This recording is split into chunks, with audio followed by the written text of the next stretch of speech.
There comes a quiet moment later in life when something becomes very clear. It is not strangers who drain your energy anymore. It is not the outside world that exhausts you. It is often family. And that realization can feel uncomfortable, even painful, but it is also powerful. After 70, peace becomes more valuable than approval. Calm becomes more important than company. And emotional safety matters more than keeping everyone happy. Here is a question worth asking yourself right now. Who in your family makes you feel tired the moment you think about seeing them? Because at this stage of life, your body no longer recovers from emotional stress the way it once did. What once felt like just family drama now shows up as poor sleep, high blood pressure, anxiety, and constant exhaustion. This is not weakness. This is wisdom awakening.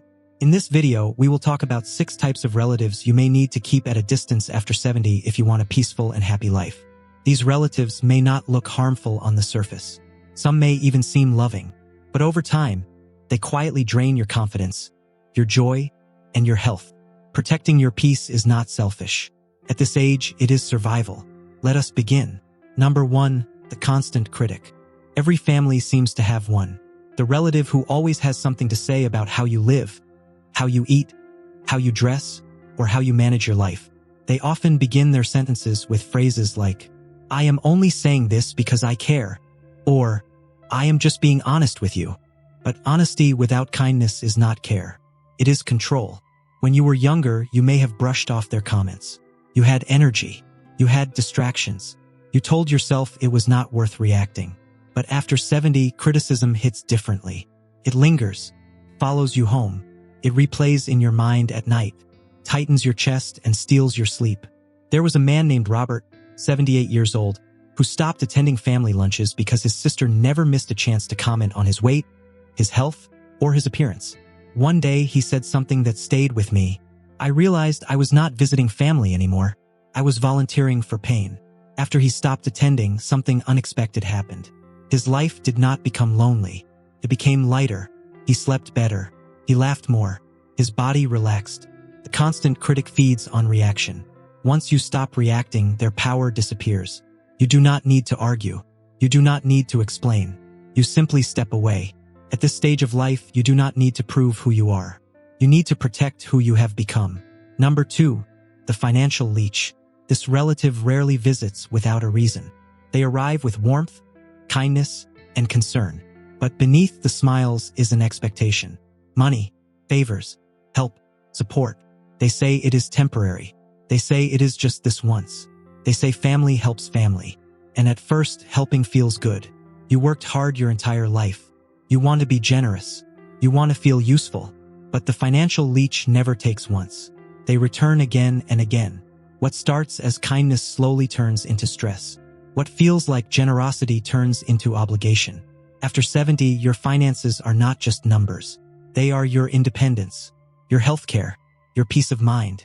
There was a woman named Helen, 74 years old, who quietly helped her nephew for years. Small amounts, occasional emergencies. She never noticed the damage until the day she needed hearing aids and realized she could not afford them. She said, "He did not borrow my money. He borrowed my comfort." When she finally said no, something changed. She slept through the night for the first time in years. Saying no does not mean you stopped caring. It means you stopped sacrificing yourself. You worked for decades to build stability. You do not owe anyone access to it. Number 3, the guilt tripper. This relative does not criticize or ask for money. They use something far more powerful: guilt. Every conversation reminds you of what you should have done, what you owe, or how much they sacrificed for you. They use memory as leverage and kindness as a weapon. You never visit anymore. You used to care more. After everything we did for you, their disappointment feels heavier than anger. After 70, carrying guilt is dangerous. Keeps your body tense and your mind trapped in the past. It steals joy from the present. There was a man named Samuel, 81 years old, whose daughter often said, "If your wife were still alive, she would be disappointed in you." He said those words aged him faster than any illness. One day he finally replied, "Then let her rest and let me live." That was the beginning of his healing. You do not owe your peace to anyone. You can love people and still protect yourself. Forgiveness does not require constant access. Peace comes from honoring your emotional limits. Number 4, the drama maker. This relative thrives on chaos. If there is peace, they disrupt it. If there is calm, they stir it. If there is silence, they fill it with gossip. They begin sentences with, "I do not want to cause trouble, but," or, "You did not hear this from me, but," before you know it, small misunderstandings become family wars. After 70, drama does not just irritate you. It drains your health. Stress chemicals rise. Your heart races. Your sleep suffers. There was a woman named Judith, 76 years old, who said she could feel her peace leaving the room before she even answered her sister's calls. She replayed conversations for hours afterward. One day, she stopped answering every call. She said, "Silence healed me faster than talking ever did." The drama maker confuses attention with love. But peace matters more than performance. Sometimes the healthiest response is distance. If you have stayed with us this far, take a moment to reflect. Think about how your body reacts to certain people. Some conversations leave you calm and steady. Others leave you tense, tired, and strangely heavy. That reaction is not imagination. It is your wisdom speaking. Let us continue.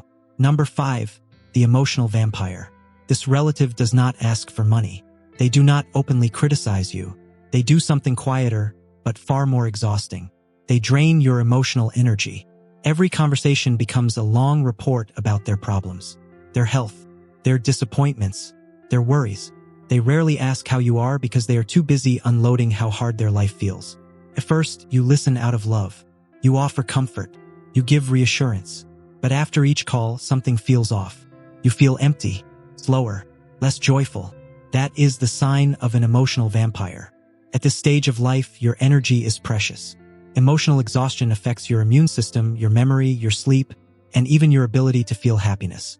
When you carry someone else's emotional weight every day, your body pays the price. There was a woman named Carol, 79 years old, who spoke to her niece every morning. What started as support slowly became a daily flood of negativity. Each call left her drained before the day even began. One morning, she said something that changed everything. "I love you, but I cannot carry both our lives."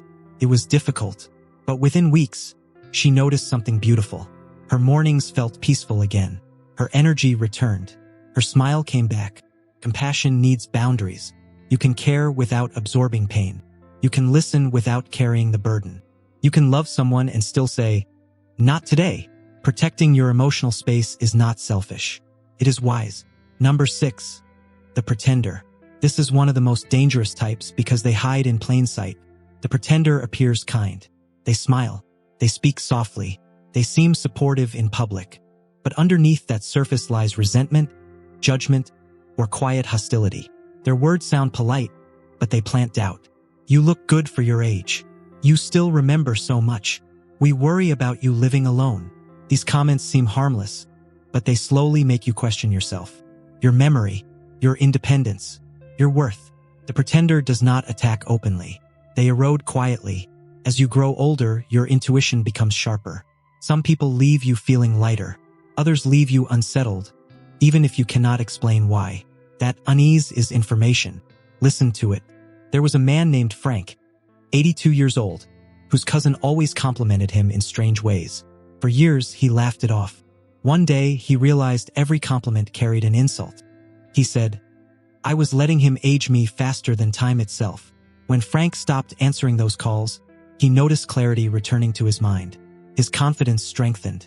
His peace grew. Pretenders remain in families because they are socially skilled. If you speak up, you risk being seen as the problem. That is why you do not need to explain your boundaries. Peace does not require permission. You can love someone from a distance. You can wish them well without inviting them into your emotional life. Boundaries are not walls. They are gates, and you have every right to close them. Final thoughts. Choosing peace is choosing life. As we age, something powerful happens. We stop seeing people as we hoped they would be, and begin seeing them as they truly are. That clarity can hurt, but it also frees you. Family does not always mean peace. Some relatives nourish your soul. Others quietly drain it. After 70, the goal is not to keep every relationship alive. The goal is to keep your spirit alive. You have earned the right to choose calm over conflict, silence over explanation, distance over discomfort. Your remaining years deserve laughter, rest, and emotional safety. They deserve people who make you feel accepted, not defended. The family that matters most now is not always the one you were born into. It is the one built on respect, understanding, and peace. If any of these 6 types felt familiar, take it as permission not to hate them, but to protect yourself.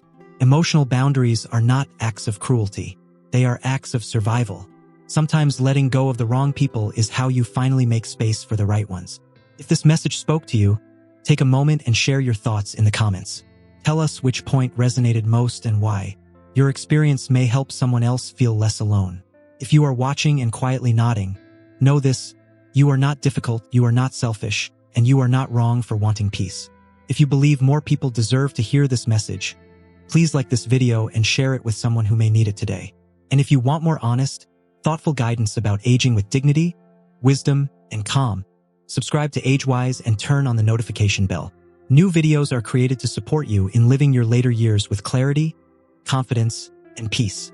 Thank you for spending this time with us. Your life still matters, your peace still matters, and your story is far from over.